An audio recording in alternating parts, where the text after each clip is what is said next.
Hi everyone.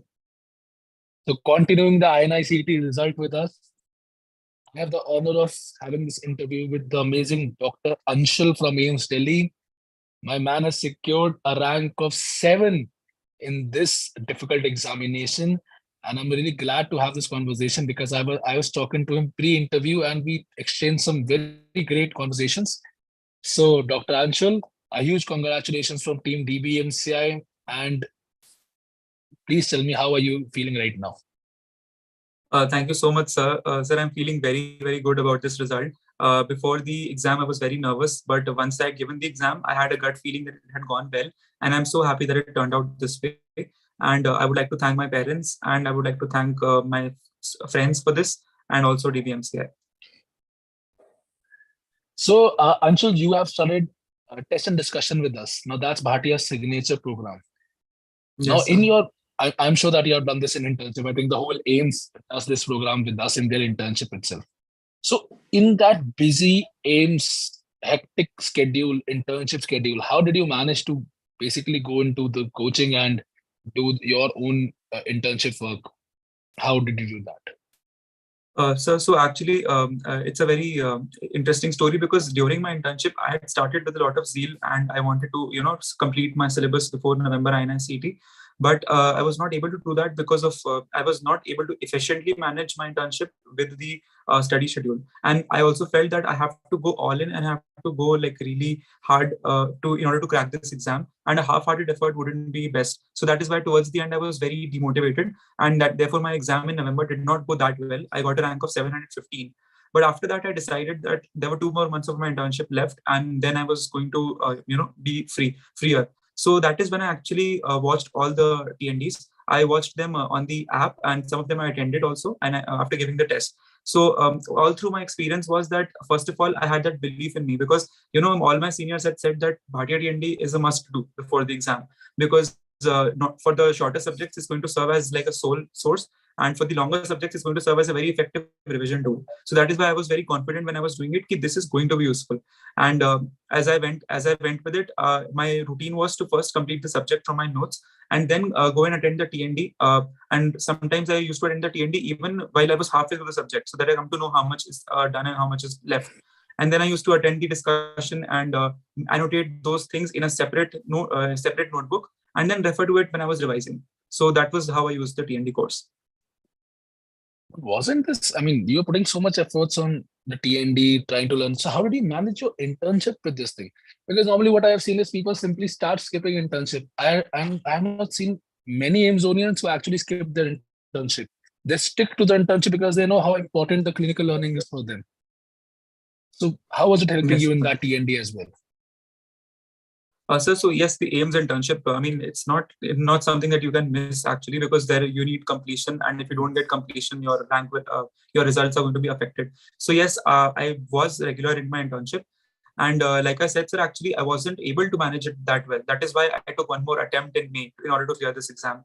But yes, in order to manage my time most efficiently, as efficiently as possible, I would make sure that at least 2 to 3 hours of studies were like part of my schedule every day, irrespective of how hard the internship was going on. So post this thing, like when you used to watch the discussion part, I think you were looking at app mostly and you attended Yes. some classes with us. So how did you make notes of those discussions? Sir, so I used to take the question paper and I used to annotate the important points in that question paper itself. If it was a longer discussion, then I used to make a separate note of it. But ultimately, my base was that one question paper only, which maybe if it was 5 pages, it would expand to 18 pages. So 18 pages would be my notes for that subject. So that was what made it very easy to rapidly revise it. Writing it separately, everything separately would have been much more laborious. So this is how I made my notes for the TND. That's great. That's great. So talking about the Bhatia grant test. Now, normally what I've seen is many students skip grant test. All right. But looking at your score, and I've gone through your sheet as well, you were pretty regular on giving grant test with us. So how did you plan those giving the grant test, and how did you review those grant tests post, of course, the test? My focus was always on giving a limited number of GTs, but analyzing them efficiently, because I think giving is just not useful unless you are analyzing it on the same day or very soon thereafter. So my plan was to give the GT in the morning and then review it on the same day. And I used to review all the questions if possible, if time permitted. But a better strategy would be, which I did sometimes when there was a time crunch, I would review only those questions which I guessed or which were wrong for me. Or, I used to note down those tricky questions which maybe I could get right at that point, but I did not know the concept. So I used to note down those questions as well. So these three kinds of questions were the specific kinds that I reviewed when I was analyzing the GT. And the next thing was that I used to look at my subject-wise performance, and I would look at which subjects are weak and which are strong, because that would allow me to streamline my preparation. Like, I allotted only 1 day to PSM in my second revision, even though I allotted like 3 days to pharma. So, that came because I knew I'm sort of able to manage PSM, but I'm not that good at pharma, so I need to revise it more. So even though both are like major subjects, you can, shift your focus to one based on how you perform in the GT subject-wise. So I think my advice would be that everyone should look at GT scores in terms of the subject-wise performance and which are your weak areas, rather than looking at the absolute score or the absolute rank. That's a very good point. But normally I've seen that people, once they give GT in the starting of the preparation, and the moment they get a bad rank or a bad score, they start feeling very negative inside, and they then simply start skipping GT. So I think that's a very good strategy that you have told. And what about the Q bank?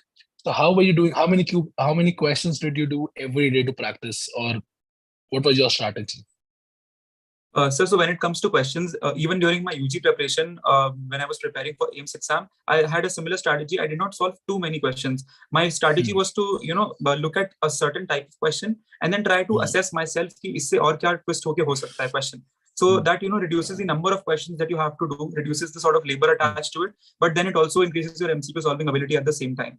Further, I did the question bank only for those particular topics where I felt I was very weak or I was having confusions. For example, clinical subjects like surgery and ops and gynae, that there are some things that you will understand only on doing clinical questions.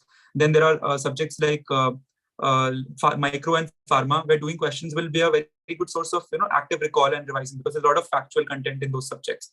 So this was how I managed. Like, for example, hematology was very confusing for me usually. So I did the entire question bank for hematology, path, medicine integrated. So that was how I used the Q bank, sir. So now, at the end, like, which are the faculties that you feel you really owe your success to?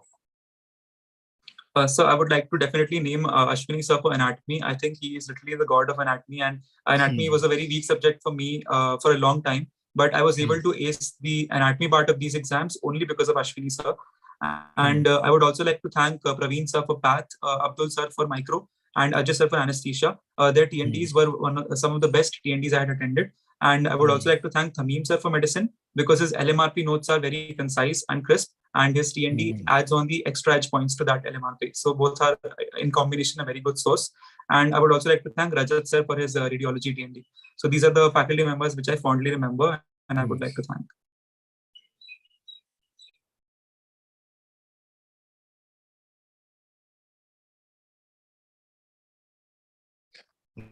That's great. So what, and just TND with a lot of gusto. All right. And I believe that it's the best revision program. So if you have to, tell one thing about the Bhatia TND, that if you want to join Bhatia, if you basically plan to join Bhatia TND, what is the one thing that a student must know before they get into the class? So I think the one thing that they must know is that not only every question, but every option is important, and the discussion is much more important than the test itself. And the goal is to not make the same mistakes that have been made in the test. That should be the goal of any TND. And yes, other things also stand. It should serve as a source of revision, and notes should be made nicely. That's it. So, all right, Anshul. I think we had a fantastic interview, very good strategy, and I believe that even the small points that you have told, those are going to be very good for all the audience that are watching this interview.